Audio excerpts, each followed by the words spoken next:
Psalm 72 verses 1-2, 7-8, 10-11, and 12-13. Lord, every nation on earth will adore you.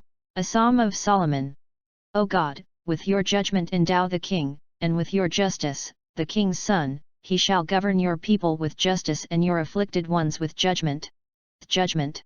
Justice shall flower in his days, and profound peace, till the moon be no more. May he rule from sea to sea, and from the river to the ends of the earth. The kings of Tarshish and the isles shall offer gifts, the kings of Arabia and Seba shall bring tribute. All kings shall pay him homage, all nations shall. For he shall rescue the poor when he cries out, and the afflicted when he has no one to help him. He shall have pity for the lowly and the poor, the lives of the poor he shall save. This psalm was written by King Solomon. As in many families, the father and the son look at things very differently. David committed adultery and a few wives. Solomon had 700 concubines, who did not have the same status as wives. In addition, he had 300 wives due to marriage alliances with other kings or countries. When Solomon took over the kingship from his father David, he expanded and at the same time consolidated David's rule. In 1 Kings chapter 3 verse 5, the Lord appeared to Solomon in a dream. At Gibeon the Lord appeared to Solomon in a dream by night, and God said, "Ask what I shall give you." Imagine having God appear to you in a dream and ask you to name whatever you want and he will give it to you. Would you ask for health, wealth, fame, or many friendships? All things that would appeal to the average 20-year-old. But Solomon was never average, so he asked 1 Kings chapter 3 verse 9-13, "Give your servant therefore an understanding mind to govern your people, that I may discern between good and evil, for who is able to govern this great people of yours?" It pleased the Lord that Solomon had asked this. And God said to him, "Because you have asked this, and have not asked for yourself long life or riches or the life of your enemies, but have asked for yourself understanding to discern what is right, behold, I now do according to your word.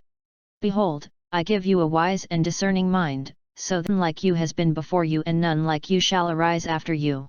I give you also what you have not asked, both riches and honor, so that no other king shall compare with you, all your days." Solomon was truly given and wisely used his God-given wisdom during his reign. Solomon reigned for 40 years, which is a very long period for one king to reign. Psalm 72 is often referred to as a royal psalm and portrays the king as God's instrument of peace and justice. In order to be a good manager of people, whether a king or an office manager, the techniques are the same.